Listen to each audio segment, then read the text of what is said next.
You get a notification on your phone. You're 1,000 miles from home, sitting in a sterile airport terminal, but your front door is in your pocket. The alert says unfamiliar face detected at front door. You tap it. The video feed loads instantly. A man in a plain gray hoodie is standing on your porch, looking not at the door, but directly at the small black lens of your video doorbell. He hasn't rung the bell. He hasn't knocked. He's just looking. Your heart starts to pound. You hit the microphone button. "Can I help you?" Your voice, digitized and slightly tinny, projects from the small speaker. The man flinches, startled, and quickly walks away, disappearing down the street. You exhale. For the next 10 minutes, you can't stop replaying that 30-second clip. What just happened there? It wasn't just a camera and a speaker. What you just experienced was the end result of a complex, globe-spanning technological ballet, performing a feat that would have been pure science fiction just 15 years ago. A small weatherproof box on your doorframe captured a stream of photons, converted them into digital data, compressed that data, and beamed it over your home Wi-Fi network to a server farm hundreds, maybe thousands of miles away. Inside that windowless, climate-controlled building, a rack of powerful computers, what we call the cloud, received that data. An artificial intelligence, an algorithm trained on literally billions of images of human faces, analyzed the unique geometry of that man's face, the distance between his eyes, the shape of his nose, the curve of his jawline. It then compared that specific facial signature against a private, curated database of familiar faces you've approved. Your family, your friends, the regular package delivery driver. In less than a second, it found no match. It flagged the face as unfamiliar, packaged the video clip, and sent a high-priority notification through another web of networks, across the country, to the supercomputer sitting in your hand. All of this happened in the time it takes to blink. This is the world we now live in. And yet, for most of us, this technology is a complete black box. It's magic. We buy the device, we install the app, and it just works. But we have no real idea how it works, who is running it, or what the true cost of this newfound security might be. We see the convenience, but we're blind to the complexity and the consequences. That blindness ends today. Over the course of this presentation, we are going to tear down the wall of that black box. We are going to demystify the magic. You are going to learn precisely how modern security systems, from your doorbell to the cameras watching over our cities, use the power of cloud identification. This isn't just for tech geeks or cybersecurity experts. This is for every single person who has a smart device in their home, or is thinking about getting one. By the time we're done, you will understand the fundamental principles of how your face becomes a data point. You'll be able to spot the difference between marketing fluff and actual security features. And you'll be equipped to make informed decisions about the technology you invite to watch over your life, your family, and your home. You'll understand the immense power you just used to scare away a stranger, and the potential vulnerabilities that come with it. So let's start with the name itself. Cloud identification. It sounds intimidating, but it's actually two simple concepts bolted together. First, the cloud. Forget any image of fluffy white things in the sky. The cloud is brutally physical. It's a global network of massive, anonymous-looking warehouses owned by companies like Amazon, Google, and Microsoft. These buildings are packed to the ceiling with millions of computer servers, all interconnected and humming with electricity. It's less like a cloud and more like a global outsourced brain that you can rent a piece of. When you upload a photo to social media, stream a movie, or use a smart doorbell, you are communicating directly with one of these server farms. The cloud's superpower is its sheer scale. It provides processing power and data storage on a level that is unimaginable for any personal device. The second part is identification. This is simply the process of answering the question, who or what is this? For humans, this is easy. You see your best friend, and your brain instantly identifies them. You don't have to think about it. For a computer, this is one of the hardest problems to solve. It has to take raw data, pixels in an image, sound waves in a voice recording, and match it to a known identity in a database. It's a game of digital matching. So, cloud identification is the process of using that massive global brain, the cloud, to identify people, objects, or events in real time. Your doorbell doesn't know who is on your porch. Your phone doesn't know who is on your porch. But together, by connecting to the cloud, they can find the answer. To truly grasp how revolutionary this is, we have to look back at the old way of doing things. Think of old-school security. What comes to mind?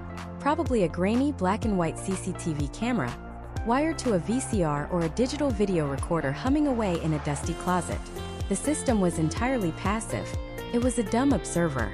Its only job was to record endlessly onto a tape or a hard drive. If a crime happened, the police would come, take the tape and spend hours fast-forwarding through fuzzy footage hoping to get a blurry, almost useless image of a suspect. The security system was a historian. It could only tell you what had already happened. It was completely reactive. The new model, the cloud identification model, is the polar opposite. It is active, it is intelligent, and it is proactive. The camera is no longer just a passive eye. It's the sensory organ for a powerful thinking brain. It's not just recording, it's analyzing. It's not just storing footage. It's looking for patterns, for anomalies, for things that don't belong. The system has shifted from being a historian to being a real-time security guard. And this guard doesn't just watch. It recognizes faces. It can tell the difference between a person, a car, and a stray cat. It can read license plates. It can notify you if a package is delivered, or if a package is stolen. It can do all this because the heavy lifting, the actual thinking, isn't happening in the camera itself. It's happening in the cloud. So why? Why go through all the trouble of sending data halfway across the country and back? Why can't the little camera on your door just do it all by itself?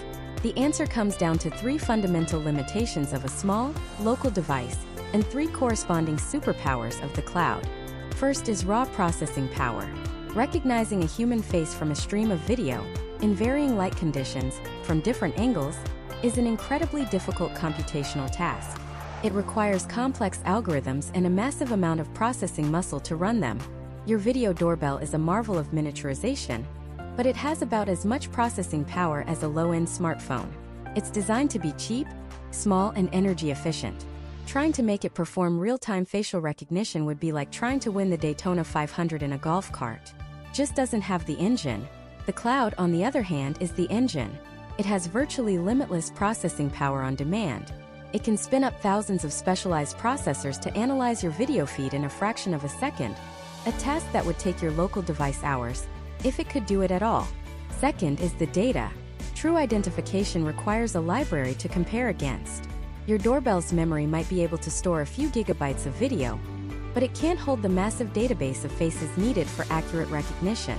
The cloud, however, can store exabytes of data. That's a billion gigabytes. It holds not only the database of your familiar faces, but also the vast, unfathomable datasets the AI was trained on to learn what a face even is. This immense library is what gives the identification its power. It's the difference between a security guard who knows 10 people by sight and a security guard who has memorized a global phone book of faces. And third, accessibility. Let's go back to our opening story. You're in an airport 1,000 miles away. The magic of that moment was not just that the intruder was identified, but that the alert in the video reached you instantly wherever you were in the world.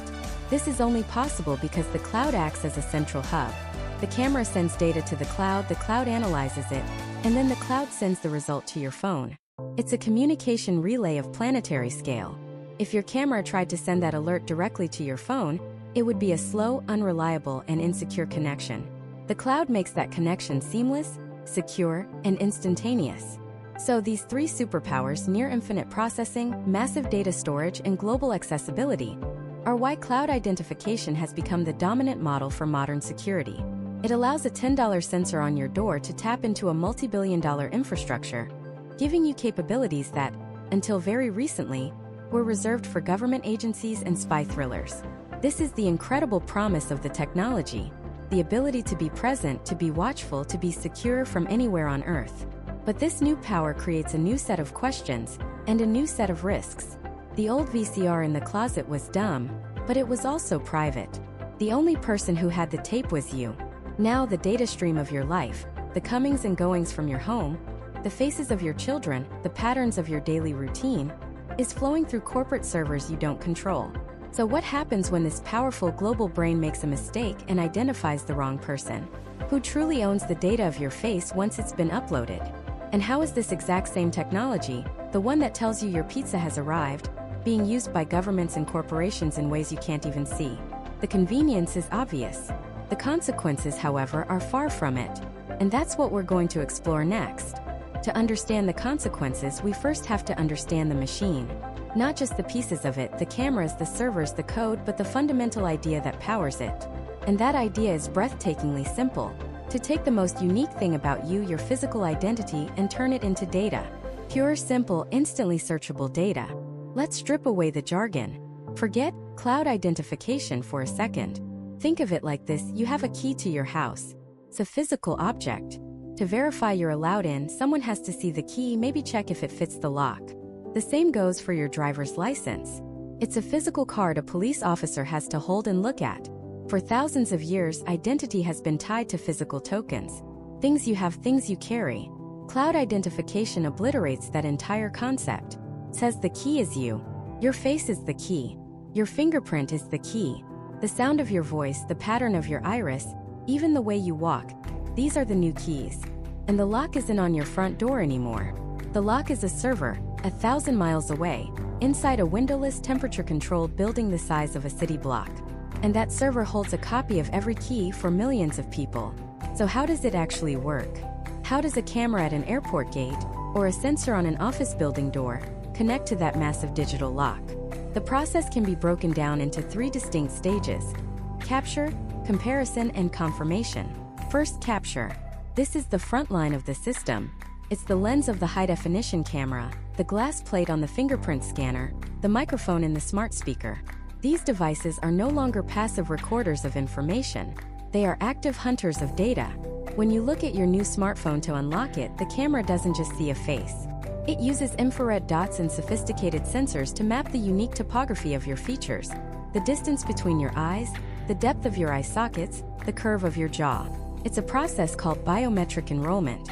It's capturing your physical self and translating it into the language of machines. Mathematics. This initial scan creates what's known as a biometric template. This is a crucial point. The system doesn't usually store a high-resolution photo of your face in its primary database. That would be inefficient and slow to search. Instead, it creates a unique numerical representation, a string of data that is, for all intents and purposes, your mathematical soul. It's a digital fingerprint far more unique than the one on your actual fingertip.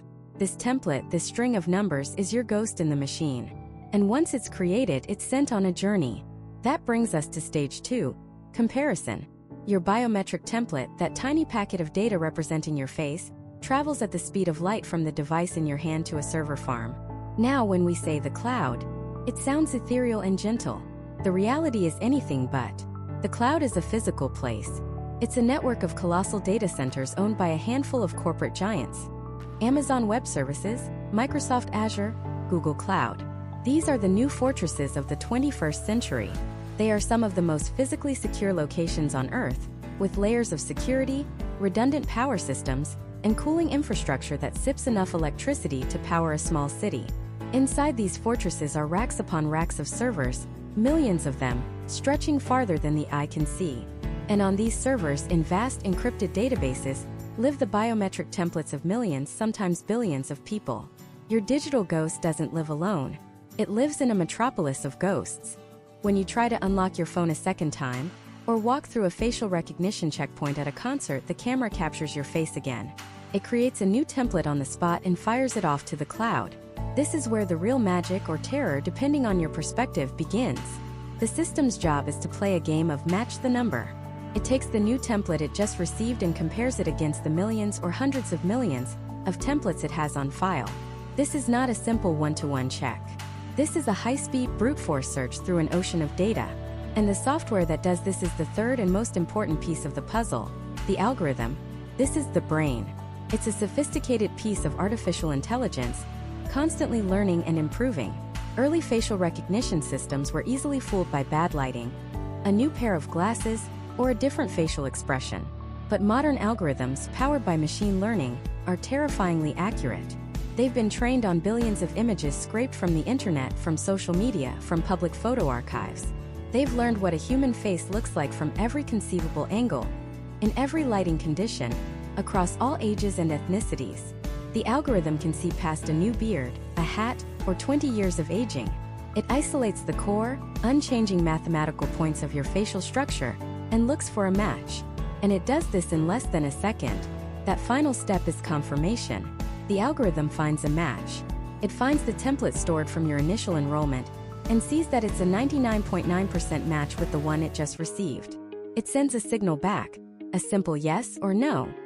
The signal travels from that data center back to the airport gate, the office door, or your phone. A green light flashes. A lock clicks open. Access granted. Capture, comparison, confirmation. All in the blink of an eye. This is the system. A global network of capture devices, all connected to a centralized brain in the cloud, run by an ever-learning AI. The convenience is undeniable. Your face becomes a universal passport.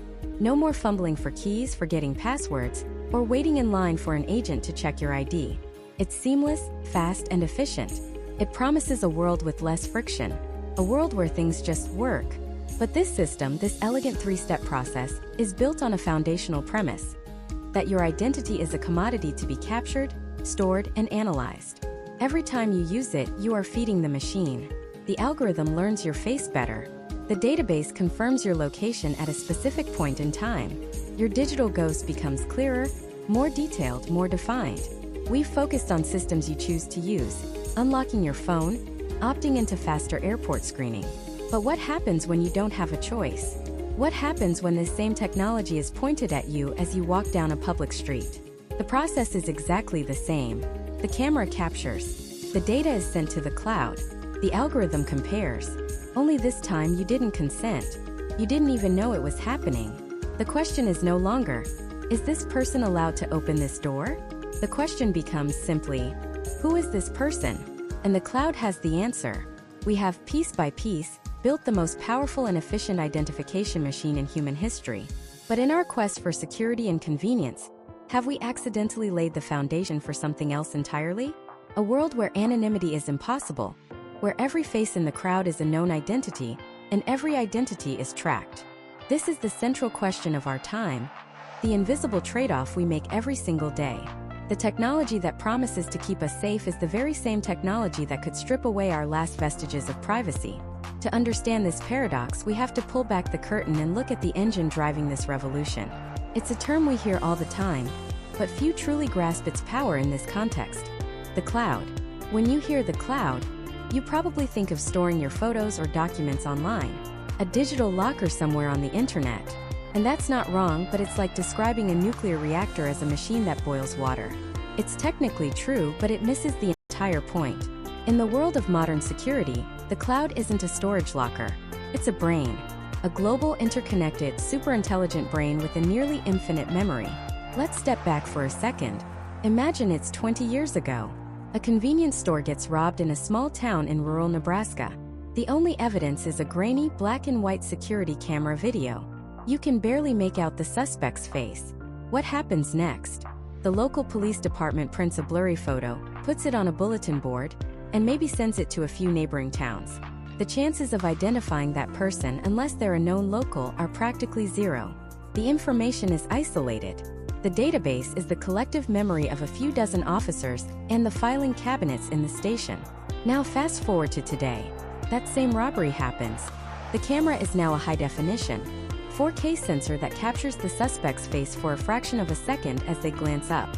That digital image, that tiny packet of data, doesn't stay in the store. It doesn't even stay in the town. In less than a second, it's uploaded to the cloud. And here's where the magic or the nightmare, depending on your perspective, begins. That image is not sent to one computer. It's sent to a massive distributed network of servers spread across the country, or even the world. These are the server farms run by giants like Amazon Web Services, Microsoft Azure, or Google Cloud. These companies have built an infrastructure of unbelievable scale, and security companies, police departments, and government agencies are their biggest customers. They don't have to build their own supercomputers. They can just rent time on one. Once that image hits the cloud, powerful artificial intelligence algorithms get to work. These aren't simple programs. They are sophisticated machine learning models that have been trained on billions upon billions of images. The first thing the AI does is analyze the new image. It ignores the background, the poor lighting, the weird angle. It focuses only on the face. It measures the distance between the eyes, the width of the nose, the shape of the jawline, the curve of the cheekbones. It identifies dozens, sometimes hundreds, of unique nodal points on that person's face. It then converts this unique facial geometry into a numerical code, a string of numbers and letters. This is the crucial step. The system doesn't store your face. It stores a mathematical representation of your face. It's called a biometric template, or more simply, a face print. It's as unique as a fingerprint, but it can be captured from 100 feet away without you ever knowing. Now the system has this face print, a unique digital signature derived from that blurry gas station photo. What does it do with it? Compares it, but not against a few thousand photos in a local database. It compares that face print against a database of millions, or even billions of other face prints. And where does this colossal database come from? Everywhere. It's scraped from public social media profiles, compiled from driver's license photos, visa applications, mugshot databases, and photos from other security cameras.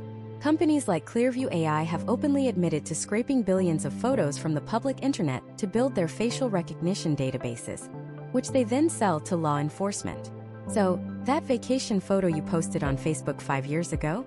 It's very likely in one of these databases, converted into a face print waiting to be matched. The cloud's processing power makes this comparison happen at a speed that is difficult for the human mind to comprehend. It's not checking one by one. It's running millions of simultaneous comparisons every single second. It sifts through a digital haystack the size of a continent to find one single unique needle. And within seconds, it returns a result. Probability match. It might say, there is a 99.8% probability that the face in the security footage matches the face in this driver's license photo from Arizona, belonging to a John Smith. Suddenly, the suspect isn't an anonymous ghost. They have a name, an address, a history. The small-town Nebraska Police Department didn't solve this case. A non-human intelligence running on a global network of computers solved it for them in the time it takes to blink. This process isn't limited to faces. The same fundamental principle applies to everything. A license plate reader snaps a picture of a car. The cloud uses optical character recognition, or OCR, to instantly read the plate numbers, cross-reference them against a database of stolen vehicles or cars associated with a suspect, and alerts authorities in real time. Your fingerprint on a scanner, the sound of your voice, the way you walk, your gait. All of these can be converted into unique biometric templates, stored in the cloud and used for identification. This is the fundamental shift. Security is no longer local. It's a centralized, cloud-based system of mass data collection and AI-powered analysis. The edge device, the camera on the street corner, is just an eye. The real power, the decision-making, the identification all happens in the cloud. It's a system that is constantly learning and growing more powerful. Every new photo added to the database makes it more accurate. Every new algorithm developed by Amazon or Google makes it faster. We've moved from a world of filing cabinets to a world of omnipresent, intelligent surveillance. The technology itself is neutral. It can be used to find a missing child or catch a dangerous fugitive. It can also be used to track political dissidents, monitor peaceful protesters, or create a social credit system where your every move is judged and scored. The system doesn't care. It just does what it was built to do: identify. It matches patterns in data. The sheer efficiency is staggering.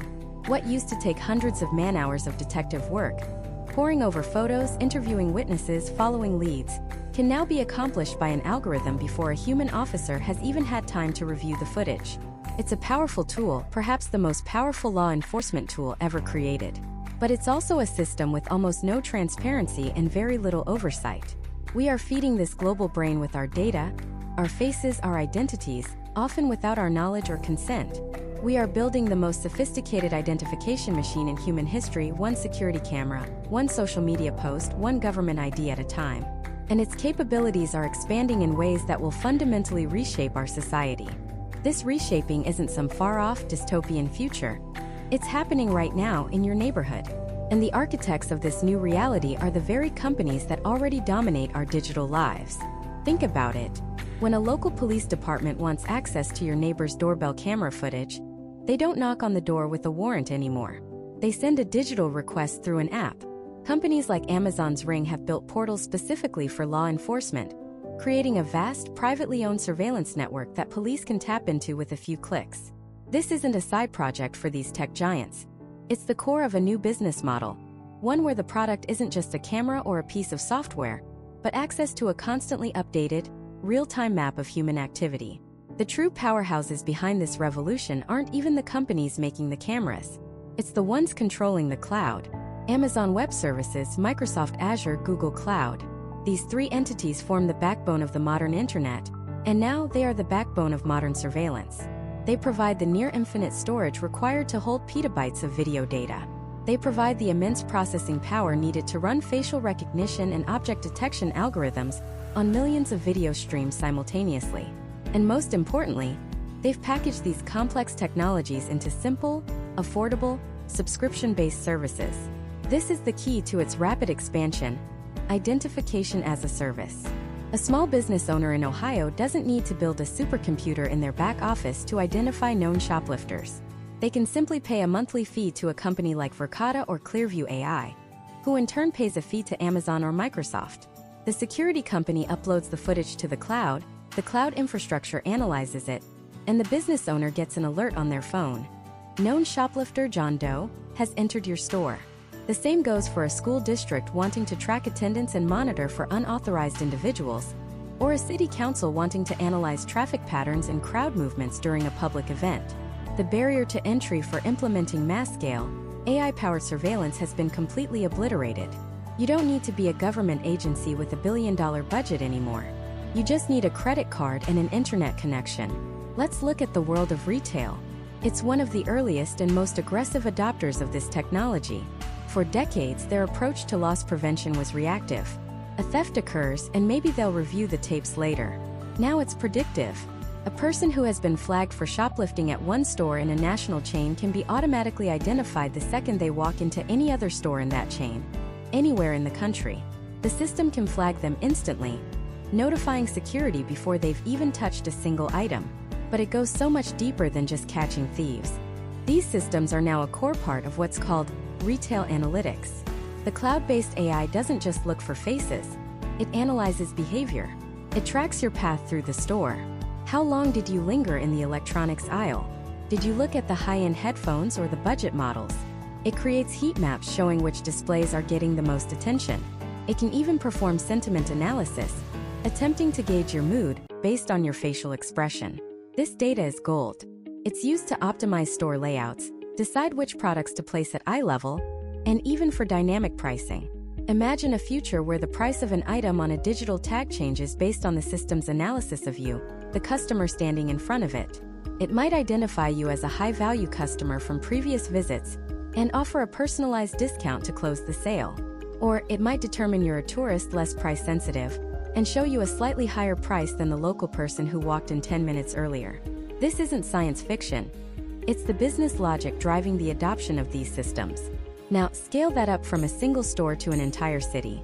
This is the smart city concept, and cloud identification is its central nervous system. Cities like Detroit with its Project Green Light, or Atlanta with its Operation Shield, are creating massive, integrated surveillance networks. They're not just relying on city-owned cameras on traffic lights. They are actively recruiting private businesses to connect their camera systems directly into the police department's real-time crime center. That gas station on the corner, the local laundromat, the private office building downtown, their security cameras become eyes for the state. All of this footage from thousands of public and private cameras is piped into a central hub. Here, AI running on cloud servers gets to work. It's not just a person watching a wall of monitors anymore. The AI is the one watching. It can automatically track a suspect's vehicle across the city, switching from camera to camera seamlessly. It can be tasked to find a missing person, scanning every face in every crowd for a match. It can run predictive policing algorithms, analyzing historical data to forecast where crimes are most likely to occur and directing patrols to those areas before anything even happens. The promise is a safer, more efficient city. A city where crimes are solved in minutes, not days, and where many are prevented altogether. It's a powerful and seductive vision, one that city governments and police departments are investing in heavily. But here is the most crucial and perhaps most unnerving aspect of this entire ecosystem. It learns.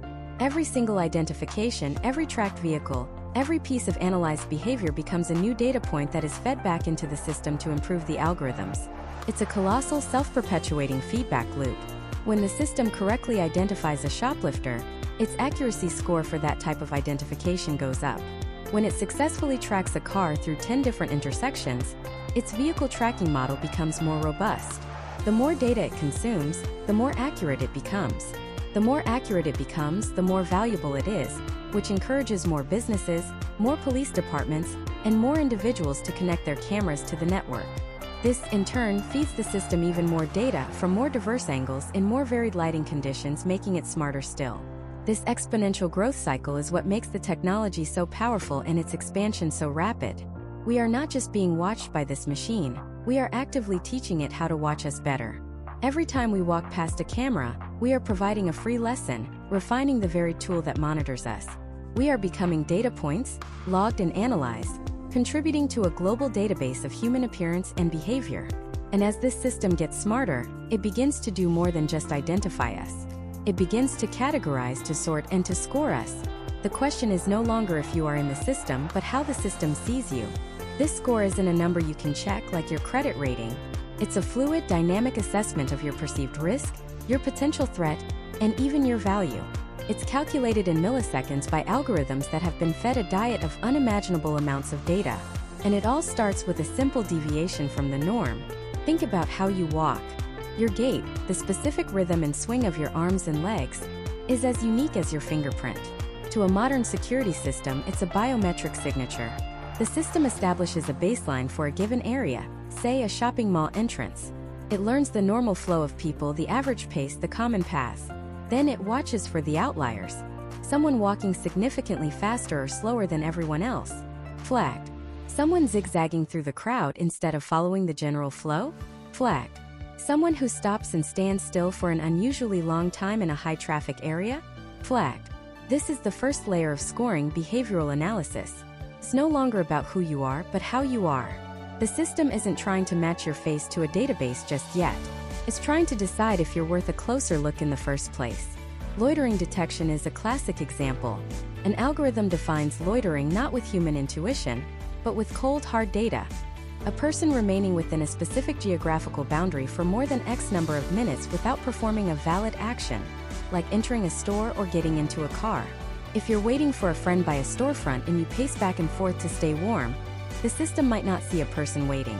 It sees a repetitive, non-transactional movement pattern in a designated commercial zone, sees a potential threat, and your internal risk score ticks up a notch. Now let's add another layer: object recognition. The same AI that identifies your face can also identify what you're carrying. A backpack in a school is normal. A backpack left unattended on a subway platform? That's an anomaly. The system flags the object, cross-references its location with a set of rules, and escalates the alert. It can be trained to recognize thousands of objects, from laptops and cell phones to crowbars and firearms. It's constantly scanning, categorizing, and assessing. Is that a rolled-up newspaper in your hand or something more sinister? The AI makes a probability-based guess. If the probability crosses a certain threshold, your score ticks up again. This is where the real power of cloud identification comes into play. A single camera system in one store is limited, but when you connect tens of thousands of cameras from thousands of stores, malls, and city streets to a shared cloud platform, you create a collective intelligence. Let's say you're flagged for suspicious loitering outside a jewelry store in one mall. You don't do anything wrong, you just leave. An hour later, you show up at another mall 20 miles away, and are flagged again for spending an anomalous amount of time near the high-end electronics store. Individually, these are meaningless data points, but in the cloud, a pattern emerges. The system connects the dots. The same individual, identified by facial recognition or even just by the clothes they're wearing and their unique gait, has been flagged in two high-value retail environments in a short period. Your risk score doesn't just tick up, it skyrockets. An alert might be sent to security personnel in the second mall, complete with your picture and your history from the past hour. You haven't broken a single law, you haven't even spoken to anyone, but you are now a person of interest being actively monitored because an algorithm decided your behavior was statistically improbable. This isn't science fiction. Retail chains are already using this technology to build profiles of customers. They identify known shoplifters the moment they walk in the door by matching their face against a shared database of offenders. But it goes deeper. They also use it to identify high-value customers and alert staff to provide them with premium service. Conversely, they can flag individuals associated with frequent, costly returns, labeling them as problem customers. Your behavior in one store can literally follow you to every other store in that chain, or even to other chains that subscribe to the same cloud security service. The system is judging whether you are an asset or a liability. Now, scale this up from a retail environment to an entire city. This is the promise of smart city initiatives. Thousands of public and private cameras, all feeding into a centralized cloud-based AI platform. The goal is often pitched as public safety and efficiency.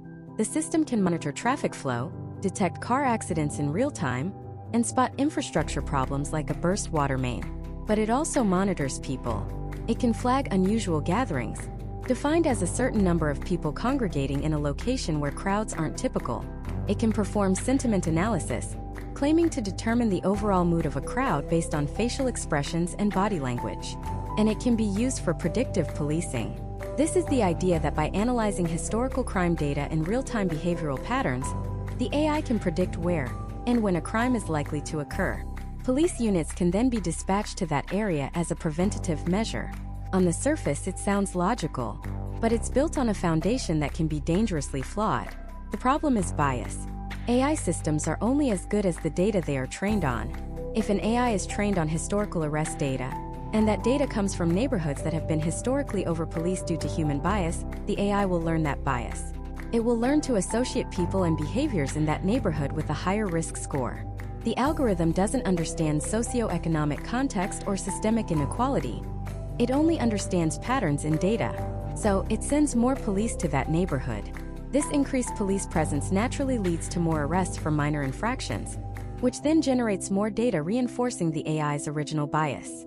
It creates a pernicious, self-fulfilling feedback loop. The technology, presented as an objective tool, ends up amplifying and automating the very human biases it was supposed to eliminate. So, when you walk down the street, you are not just a person. You are a collection of data points being continuously ingested and analyzed. Your pace, your posture, who you're with, what you're carrying, the expression on your face, it's all being converted into metrics. These metrics are used to calculate a score, a silent judgment that you never see but which can have very real consequences. It can determine whether a security guard follows you, whether a police car gets routed to your block, or whether an automated system flags you as someone who needs to be watched. This score isn't stored on a local computer in the back of a single security office. It's uploaded to the cloud, where it can be aggregated with countless other data points from 1,000 other sources. This digital version of you, this shadow profile built from 1,000,000 tiny unconscious behaviors, is becoming more detailed and more permanent with every step you take. And it doesn't belong to you. It belongs to the system. And the system has a name for this. It's not called your shadow profile. In the sterile language of data science and predictive analytics, it's called your trust score. Think of it like a credit score but for your entire life. A single, dynamic, invisible number that quantifies your reliability, your predictability, and your potential threat level to the established order. This score isn't calculated once a year. It's recalculated every second of every day. An invisible ticker tape charting the course of your existence. It's fed by the cloud, this vast, decentralized brain that ingests every piece of data you generate. Every purchase you make, every website you visit, every person you call, every street you walk down, it all flows into the algorithm. Your phone's GPS data shows you took a different route to work this morning. The algorithm notes the deviation. Your credit card was just used to buy a train ticket to a city you've never visited. The algorithm flags the anomaly. Your social media posts have started using a new cluster of keywords associated with political dissent. The algorithm adjusts your psychographic profile. Each action is a tiny data point, a single drop of rain in an ever-growing ocean. And the cloud is the weather system, turning this ocean of data into a predictive forecast of your future behavior. This isn't happening in some far-off dystopian future. The infrastructure is already here, silently being integrated into the fabric of our society. It's the network of automated license plate readers that track millions of vehicles a day, building a searchable map of your movements that can be stored indefinitely. It's the facial recognition cameras in airports, shopping malls, and increasingly, on city street corners, cross-referencing your face against a dozen different databases in the blink of an eye.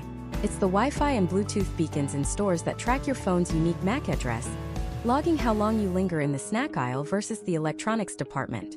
Individually, each of these technologies is presented as a solution to a specific problem. License plate readers help find stolen cars. Facial recognition speeds up airport security. In-store tracking helps retailers offer you better deals. It's a narrative of convenience and safety, but when you connect them all to a centralized cloud intelligence, they stop being individual tools. They become a single, cohesive, and omniscient system of surveillance. A system whose primary function is not just to identify you, but to score you. Let's walk through a day. You wake up and your smart speaker logs the time you started your day.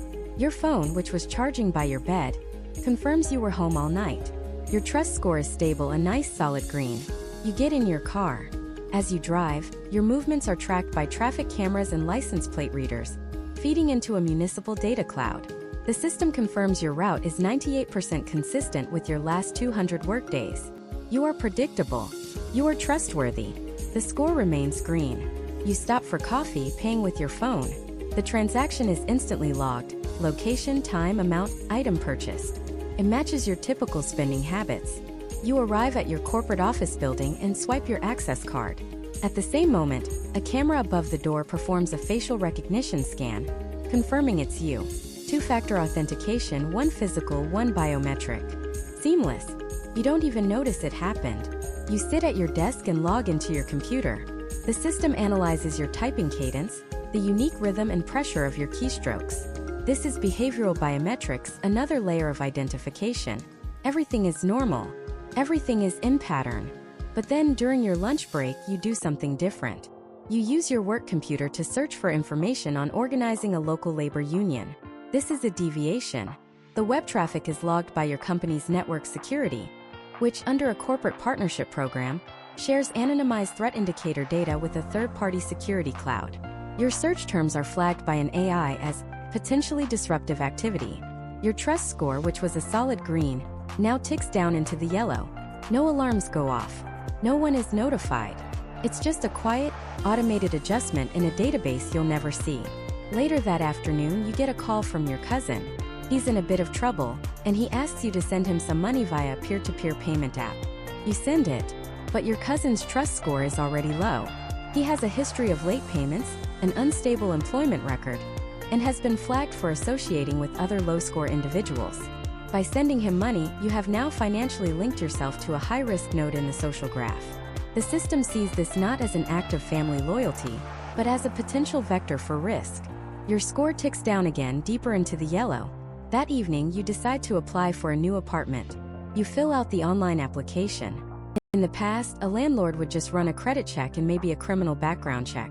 Now they subscribe to a tenant risk assessment service, which is just a friendly name for a platform that accesses your trust score. Your application is processed in seconds.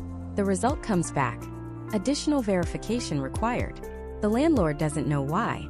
The system doesn't give reasons, only risk assessments. He just sees that you're a higher risk candidate than the person who applied an hour before you. He decides to go with the safer bet. You get a polite, generic rejection email. You have no idea that a search query you made on your lunch break and a favor you did for a family member just cost you a place to live. This is the insidious genius of cloud-based identification. It operates under a veneer of objective, data-driven neutrality, but it's not neutral at all. It's a system of social control built on the logic of conformity. It rewards predictability and punishes deviation. The goal is to create a frictionless society, but only for those who stay within the lines. For those with high trust scores, doors open automatically. Loans are approved instantly. You breeze through security. The world is a seamless, convenient paradise designed just for you. But if your score drops, friction is introduced into your life. You're the one who always gets selected for random, additional screening at the airport. You're the one whose credit card transactions are constantly being flagged as fraudulent. You're the one who gets denied for a loan, an apartment, or even a job with no clear explanation as to why. You are being subtly, quietly, and algorithmically nudged back into line. The system is designed to make your life just a little bit harder every time you step outside the expected patterns of behavior. And who controls this system? It's not one single entity. It's a vast, sprawling ecosystem of public-private partnerships. Tech giants build the cloud infrastructure and design the AI. Data brokers buy and sell the raw information that feeds it. Private security firms deploy the sensors and cameras that collect it. And government agencies access it, using it for everything from law enforcement to social services. They all have a vested interest in its expansion. For corporations, it's about risk management and targeted marketing, predicting who will be a profitable customer and who will be a costly one. For governments, it's about security and social management, predicting who will be a compliant citizen and who might be a dissident. The technology is built on a simple, powerful premise that everything we've done in the past is the best predictor of what we'll do in the future. It assumes human behavior is a set of data points that can be modeled and forecasted like the weather. But it leaves no room for change, for redemption, for spontaneity, or for rebellion. It creates a permanent record of every mistake, every deviation, every unorthodox thought. In this world, your identity is not who you are, but who the data says you are. The system isn't just watching you, it's learning you. It's modeling your decisions before you even make them. The ultimate goal isn't just identification, it's prediction. And once a system can accurately predict your every move, it gains the power to influence those moves, to subtly guide you down one path instead of another, to present you with choices that lead to a predictable, stable outcome. The question then becomes, what happens when you decide to do something truly unpredictable? What happens when you try to break the pattern? The system sees that as more than just an anomaly, sees it as a threat, and it has a protocol for dealing with threats. This protocol isn't a single blaring alarm. It's a dynamic, multi-stage immune response orchestrated from the cloud, and it begins with a simple, calculated question. Is this a simple mistake? Or is this a probe? Is this an error? Or is this an attack? To understand this, let's put you in the shoes of someone inside this system. Let's call him Mark. Mark is a trusted senior technician at a massive, next-generation data center. One of those billion-dollar server farms that are the physical backbone of our digital world. For 5 years, Mark's routine has been logged, his patterns learned, his digital ghost a known and friendly entity to the facility's AI. He arrives at 8 a.m., badges into the main entrance, goes to the third-floor engineering wing, and spends most of his day there. His access card is programmed for that specific zone. The system knows him. It trusts him. But one Tuesday, Mark does something different. He gets a call from a colleague on the first floor, in the cooling infrastructure sector, asking for help with a critical pump failure. This is an area Mark has never been to. His ID card isn't authorized for it. He walks down to the first floor, to a heavy steel door marked Cooling Sector C. He swipes his card. In an old security system, a red light would flash, the lock would buzz angrily, and that would be the end of it. A simple access denied event logged on a local server. But here, in this cloud-integrated fortress, that single card swipe triggers a cascade. The local reader doesn't just reject the card. It instantly sends a data packet to the cloud. This packet contains Mark's ID, the time, the specific door location, and the access denied result. The cloud AI receives this information in microseconds, but it doesn't just see a failed swipe. It sees the entire context. It pulls up Mark's entire history, 5 years of data, thousands of successful entries. It sees his designated zones, his typical work hours, his usual movement patterns.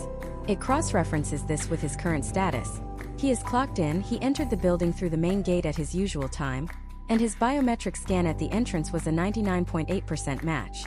The system concludes this is a level 1 anomaly. Low probability of malicious intent. It's likely a mistake or a legitimate, but unauthorized, work need. So, the response is subtle, almost invisible. The door, of course, remains locked. But two things happen simultaneously. A camera 50 feet down the hall, which was in a power-saving, low frame rate mode, silently pivots, zooms in on Mark, and begins recording in high-definition 4K. Secondly, a notification is discreetly pushed to Mark's direct supervisor. It doesn't say security alert. It's more benign. It might read, Employee Mark Jennings attempted access at doors 137. Please verify if work-related. The system is gathering data. It's observing. It's asking its trusted human nodes for verification. But let's say Mark is in a hurry. The pump failure is critical. He calls his colleague who tells him to try again, maybe the reader just glitched. Mark swipes his card a second time, then a third. This is where the machine's interpretation changes. The pattern of repeated, rapid-fire attempts within a 60-second window is a known signifier. It's the digital equivalent of rattling a locked doorknob. The system's confidence that this is a simple mistake plummets. It elevates the event to a level 2 anomaly, a potential security probe. Now the protocol escalates. The cloud doesn't just watch anymore. It acts. The doors at both ends of the hallway Mark is in quietly click shut and lock. He is now contained within that specific section. It's not a jarring prison bar slamming down lockdown, but a soft quarantine. The system wants to limit his potential movement without creating panic. The alert sent to the security office is no longer benign. It's now a yellow level alert. On the main security dashboard, a 3D map of the facility highlights the sealed-off corridor.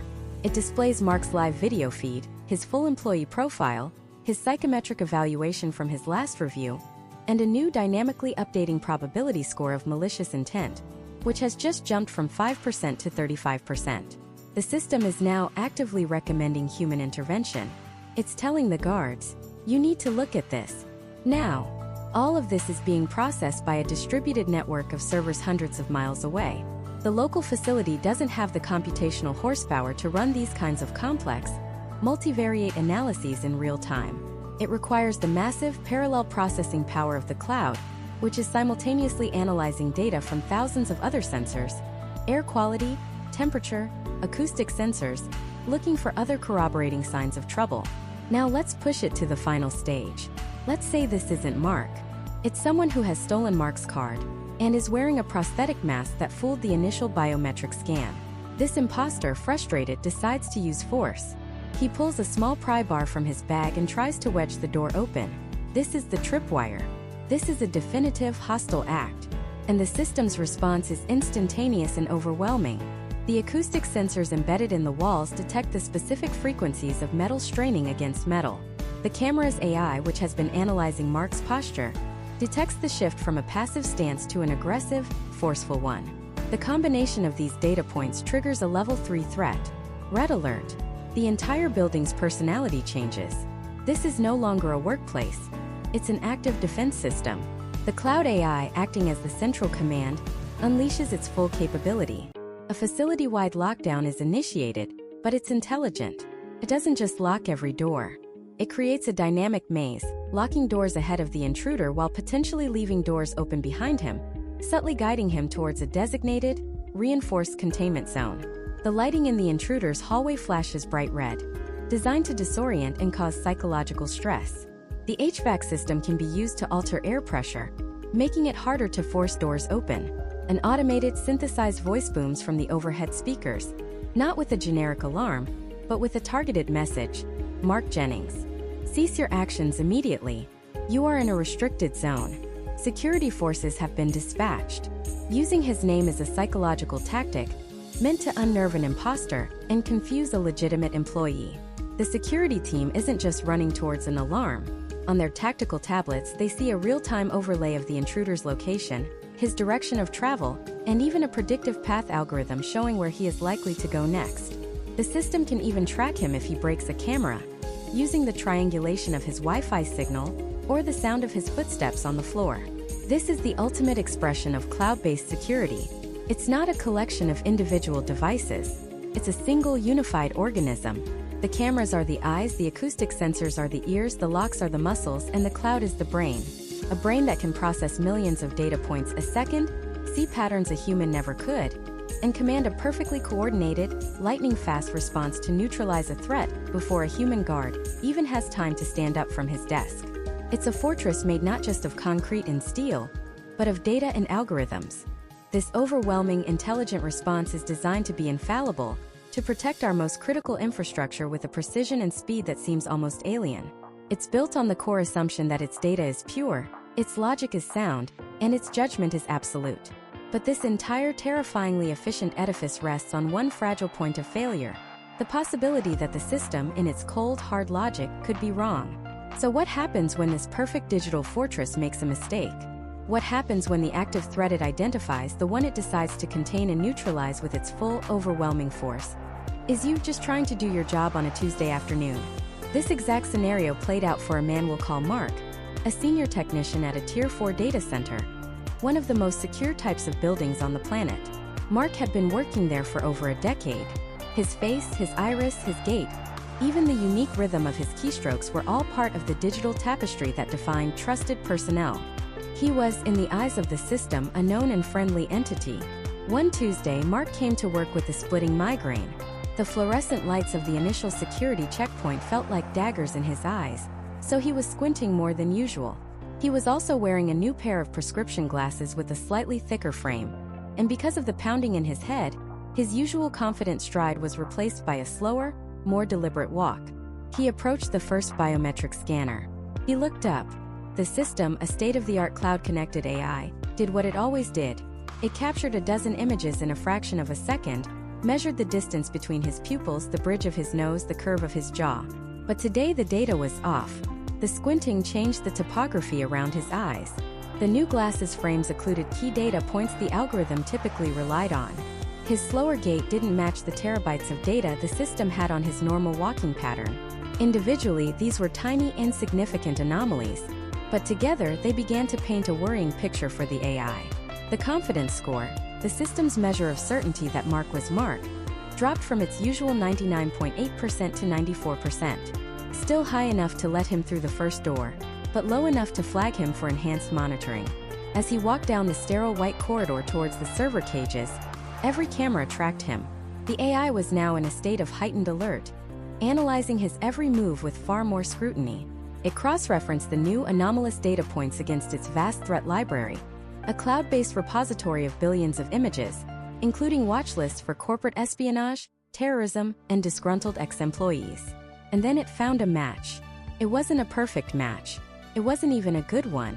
It was a 17% probability match to a grainy, decade-old security photo of an industrial saboteur from another country. A man who happened to have a similar hairline and who, in that one blurry photo, appeared to be squinting. For a human, the comparison would be laughable.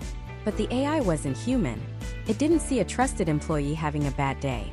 It saw a confluence of data points. It saw his reduced confidence score of 94%, combined with this new 17% probability match. It performed the cold, hard calculus it was designed to do, and the result crossed a critical threshold. The system reclassified Mark in an instant. He was no longer trusted personnel. He was now potential infiltrator. The consequences were immediate and terrifying. Heavy maglock doors slammed shut in front of him and behind him, trapping him in a 10-foot section of the hallway. The white lights turned a piercing, strobing red. A synthesized voice, devoid of any emotion, echoed from speakers in the ceiling. Security breach detected. Zone 7. Containment protocol initiated. Remain stationary. Authorities have been dispatched. Mark was a prisoner. His keycard was instantly deactivated. His network access was severed. His digital identity was effectively erased from the very system he helped maintain. To the outside world, to the security team scrambling in a control room miles away, the man in the hallway wasn't Mark, their colleague of 10 years. He was a red blinking dot on a screen, an unknown threat that had somehow mimicked Mark's biometrics well enough to get past the first door. He was, for all intents and purposes, the enemy. This is the terrifying reality of a false positive in a high-stakes environment. Security systems are built on a fundamental trade-off. A false negative is letting a bad guy in. A false positive is locking a good guy out. And every single security administrator in the world will tell you that they would rather deal with 1,000 false positives than a single catastrophic false negative. So, they tune their systems to be paranoid. They set the sensitivity to high. They teach the AI that it's better to be safe than sorry. The problem is, the real world is messy. It doesn't fit neatly into the clean binary logic of an algorithm. The data the AI is trained on is a snapshot of the past, but the world it operates in is the constantly changing present. This is a concept in machine learning called data drift. Over time, the real-world data the model sees starts to drift away from the data it was trained on. People age. They change their hairstyle, grow a beard, gain or lose weight. A new style of company uniform is issued. A global pandemic forces everyone to wear masks, instantly rendering billions of dollars of facial recognition technology almost useless overnight. Environmental factors are another massive variable. A camera lens smudged with rain, a sunbeam hitting a sensor at just the right angle, a burnt-out light bulb creating an unusual shadow. These are things a human brain processes and dismisses instantly. We have context. We know that a shadow is just a shadow. But to an AI, a new, unexpected shadow pattern on a face is a change in the fundamental data. It's a deviation from the established norm. And in the world of security, deviation is synonymous with threat. Mark's story wasn't the result of a system that was broken. It was the result of a system that was working exactly as intended. It took a series of minor, unrelated anomalies, processed them without context or common sense, and arrived at the most paranoid, security-first conclusion possible. It executed its programming flawlessly. The failure wasn't in the code, it was in the philosophy. The system was designed to make decisions with absolute certainty, without a human in the loop, to provide that crucial moment of sanity checking. There was no one to look at the screen and say, "Wait a minute, that's just Mark. He looks like he's having a rough morning. Let's buzz him through and maybe ask if he needs an aspirin." This automation of trust is a double-edged sword. On one hand, it removes the potential for human error, for social engineering, for a guard being blackmailed or simply being lazy. On the other hand, it replaces human intuition and contextual understanding with rigid, brittle logic. It creates a system that can be both incredibly powerful and incredibly stupid at the same time. And the consequences extend far beyond a single employee trapped in a hallway. Imagine this same logic applied on a citywide scale. A person of interest alert is triggered because a tourist, who happens to resemble a suspect from a low-quality photo, is walking near a sensitive government building. Suddenly, their face is being tracked by hundreds of CCTV cameras. Their public transit pass is disabled. An alert is pushed to the phones of every police officer in a 5-block radius. The person is detained, questioned, and terrified, all because an algorithm connected dots that weren't really there. The very technology designed to make us safer creates a new kind of vulnerability. A vulnerability to algorithmic error. A world where your innocence or guilt, your freedom of movement, your very identity can be called into question by a machine that cannot understand nuance, cannot comprehend context, and is fundamentally incapable of giving you the benefit of the doubt. For Mark, trapped in that hallway with the red lights flashing on his new glasses, the reality was sinking in. The fortress he had helped build to keep the bad guys out had just identified him as the threat. The system was perfect. It was logical. It was unyielding. And that's precisely what made it so terrifyingly flawed. He wasn't fighting a human guard he could reason with. He was fighting a decision that had already been made, an opinion that had been rendered in milliseconds by a cloud server hundreds of miles away. How do you prove your innocence to a machine that has already declared you guilty? This is the fundamental, terrifying question of our new reality. It's a question that bypasses centuries of legal precedent, the very idea of innocent until proven guilty. The cloud's verdict was instantaneous, absolute, and rendered without context.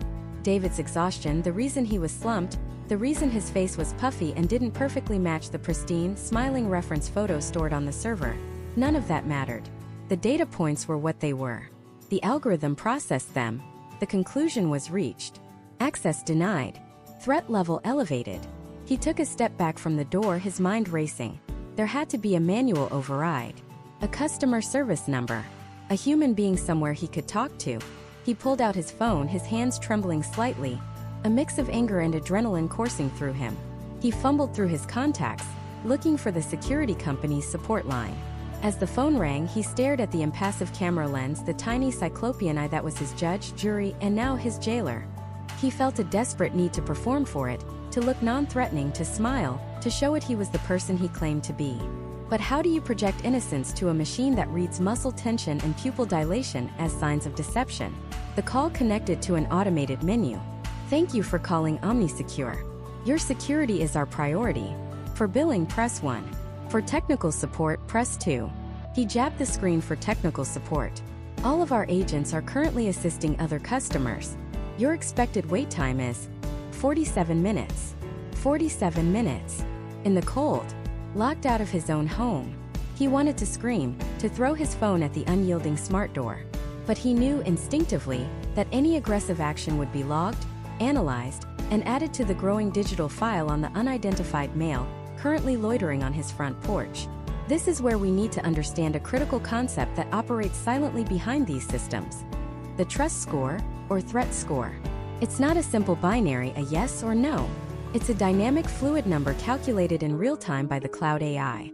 It's your digital reputation, and it's being constantly reassessed. When David first walked up, his score was neutral. The system initiated a scan. The facial recognition returned, let's say, a 98.6% match confidence. To a human, that's a definite match. But the system's threshold for autonomous entry might be 99.5%.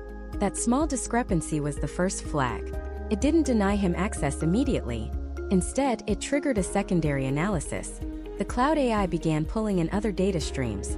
What it saw was a collection of minor anomalies. First, the time of arrival, 3:14 a.m. This is a statistical outlier compared to David's usual routine, which the system has learned over thousands of data points. Anomaly 1. Second, his vehicle wasn't in the driveway. The system's license plate reader, integrated with the street-facing cameras, reported no known vehicles present. Anomaly 2. Third, behavioral metrics. The AI, running a sophisticated gait and posture analysis, flagged his movements as unsteady and his posture as slumped. It couldn't know he was exhausted. It just registered a deviation from his baseline biometric signature. Anomaly 3. Individually, each of these flags is meaningless. A late night, an Uber ride home, a long day at work. But the AI doesn't think in terms of narrative or context. It thinks in probabilities and correlations. It aggregates these small, seemingly innocent data points, and to the cold logic of the algorithm, they paint a suspicious picture. The 98.6% facial match is no longer seen as a near certainty, but as a potential spoofing attempt, a high-resolution mask, a deepfake video. The late arrival isn't just a man coming home from a trip. It correlates with times of increased criminal activity. The lack of a car isn't a simple Uber ride. It's an unknown variable. Each anomaly lowered David's trust score and increased his threat score. When he was denied entry, his reaction, his frustration, his frantic phone call, the sharp, angry movements, was also being fed into the system. The microphone by the door wasn't just for two-way communication. It was analyzing the tone, pitch, and cadence of his voice, flagging it for elevated stress and aggression. The camera wasn't just watching. It was tracking his micro-expressions, noting the tightening of his jaw, the furrowing of his brow. His perfectly natural human reaction to a maddening situation was being interpreted by the machine as confirmation of its initial suspicion. He was caught in an algorithmic feedback loop. The more he acted like an innocent man unjustly locked out of his house, the more the system profiled him as a potential threat. This is the terrifying genius and the profound danger of cloud-based identification. The system learns, but it can learn the wrong things. It can build a case against you from thin air, using your own data, your own life patterns as evidence. And the process is almost entirely opaque. It's what engineers call the black box problem.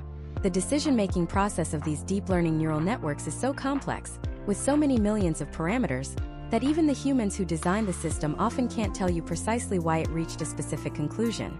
They can check the inputs and see the output, but the labyrinthine process in between is a mystery. So when David was on hold, waiting for a human who might be able to help, he was fighting a ghost. The human agent he might eventually reach wouldn't be able to debate the AI. They wouldn't see a video feed and say, "Oh, that's clearly Mr. Henderson, he just looks tired." They would see a dashboard on their screen with a big, red warning icon next to David's property. They would see a threat score of, say, 78 out of 100, and their protocol, dictated by the very same system, would be rigid. They would be instructed not to grant access, but to follow a script, to ask him a series of security questions he might not remember the answers to after a grueling week, and potentially, to dispatch a security patrol. The human in the loop isn't there to provide common sense. They are there to execute the decision the machine has already made. David gave up on the phone call. It was useless. He had an idea. There was a keypad, a relic of the older system, right next to the biometric scanner. He had a backup code, a simple 6-digit PIN. He never used it, but he remembered it. With a surge of hope, he walked up to the panel and punched in the code. He heard a beep, and then a synthesized voice, colder and more final than before, emanated from the speaker. Manual entry disabled. Security Protocol Alpha has been initiated. This perimeter is now under active surveillance. Please remain where you are. A response unit has been dispatched. He froze. Security Protocol Alpha. Response unit. The words echoed in the silent pre-dawn air. He looked up at the camera. The small green standby light was gone. In its place was a pulsing, ominous red glow. The system wasn't just denying him entry anymore. It had now classified him as an active intruder. It had seen his attempt at the keypad not as a homeowner trying a backup plan, but as a criminal attempting to bypass the primary security layer. Every action he took to prove his identity was being twisted into further evidence of his guilt. He looked down the quiet suburban street, the picture of peace and safety he had paid so much to be a part of. And in the distance, he saw the rhythmic, flashing lights of a vehicle turning onto his block, getting closer and closer. The machine he had installed to protect his home from the outside world had just successfully identified a threat. And that threat was him. The officer's spotlight swept across David's face, pinning him against his own garage door. In that blinding white light, he was no longer a homeowner. He was a suspect. His heart hammered against his ribs, a frantic drumbeat against the silent suburban night. This was the moment of truth, not for him, but for the very system he had entrusted with his safety. He slowly raised his hands, the keys to his rental car still clutched in one of them, feeling the cold, absurd irony of the situation. He was locked out of his life by a ghost in the machine he had paid for. The officer's voice cut through the air, amplified and impersonal. "Sir, stay where you are. Keep your hands where I can see them." David complied, his mind racing. How do you explain this? How do you tell an officer of the law that your doorbell got confused? That the intricate network of cloud servers, machine learning algorithms, and high-definition cameras had collectively decided their master was now the enemy? He watched as two officers approached, their movements cautious and deliberate. He wasn't a threat, but the system had said he was. And in the world we are building, the system's word is often taken as gospel before a human even has a chance to speak. "Officers," David started, his voice steadier than he expected. "There's been a mistake. This is my house. My security system. It must have malfunctioned." The lead officer didn't lower his weapon. "Sir, we received a high-priority alert. A Class 4 threat signature. Unidentified vehicle, suspicious loitering, and an attempted forced entry signature at the front door." David's brain worked to decode the report. The unidentified vehicle was his rental. The suspicious loitering was him, exhausted, fumbling for his keys. And the attempted forced entry? That was him trying his old key in the new smart lock, a simple human error of habit. To the AI, this sequence of events wasn't a story of a tired man coming home. It was a textbook threat pattern. A series of data points that, when stitched together, screamed burglar. The system hadn't malfunctioned at all. In fact, it had worked perfectly, exactly as it was programmed to. It followed its cold, hard logic, a logic devoid of context, empathy, or understanding. It couldn't know David's flight was delayed. It couldn't know his car was in the shop. It couldn't know the key in his hand was an old one. It only knew the patterns it had been trained on. And David's return, this one specific night, was an anomaly. An outlier. And in the binary world of automated security, outliers are threats until proven otherwise. This is the fundamental and perhaps terrifying trade-off of cloud-based identification. We delegate the monumental task of judgment to an algorithm. We give it eyes and ears, connect it to a global brain, and ask it to decide in milliseconds who belongs and who doesn't. But that brain, for all its power, is not human. It learns from data, not experience. It recognizes patterns, not intent. Think of it like a student who has memorized every single textbook, every fact, every formula, but has never stepped outside the classroom. They can tell you the chemical composition of water, but they can't describe the feeling of rain on their skin. David's AI had memorized the textbook for what a threat looks like. It had been fed petabytes of data from millions of homes, video of actual break-ins, suspicious behavior, and vandalism. Its neural network had been trained to find the statistical correlations, the angle of approach, the speed of movement, the time of day, that corresponded with a high probability of malicious intent. When David's actions ticked enough of those boxes, his threat score crossed a critical threshold. The system didn't think, it calculated. And the result of its calculation was the flashing lights now illuminating his entire street. This principle extends far beyond a suburban cul-de-sac. It's the invisible architecture of our modern world. When you walk through a downtown core, you are not just being recorded, you are being analyzed. In so-called smart cities, a network of cameras powered by cloud AI monitors the flow of life. They don't just see cars, they identify license plates, track traffic patterns, and flag vehicles that linger too long in one place. They don't just see crowds, they analyze sentiment, detect fights before they escalate, and identify individuals based on their gait, the unique, subtle rhythm of their walk. On one hand, this is a revolutionary tool for public safety. It can find a lost child in a sprawling metropolis in minutes. It can identify the getaway car from a robbery before it's even left the city limits. But it also creates a world with no anonymity, a world where every public movement is logged, analyzed, and stored. The same technology is watching you when you shop. Retailers are using facial recognition and behavior analysis to combat shoplifting, but also to learn your habits. habits. They know which aisles you frequent, how long you look at a certain product, even your emotional response to a display. That data is fed back into the cloud, crunched by algorithms, and used to optimize everything from store layout to personalized digital ads that follow you across the internet.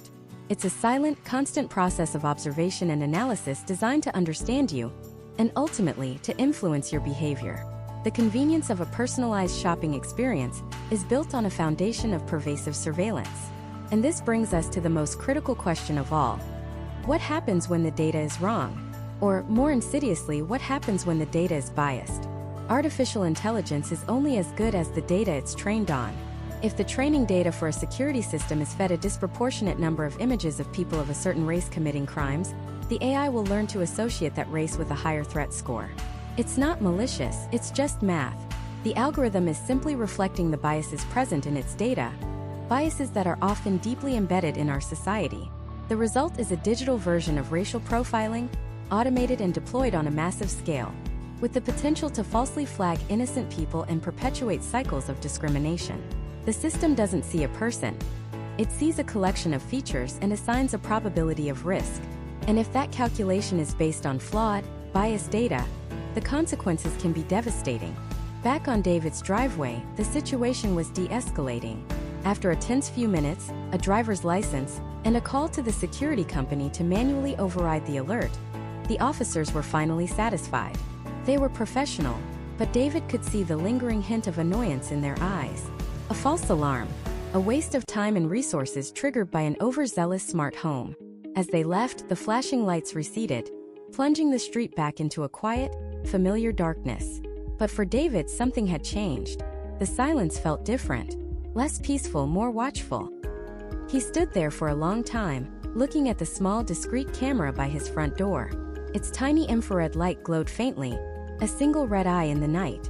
It was his protector, his guardian.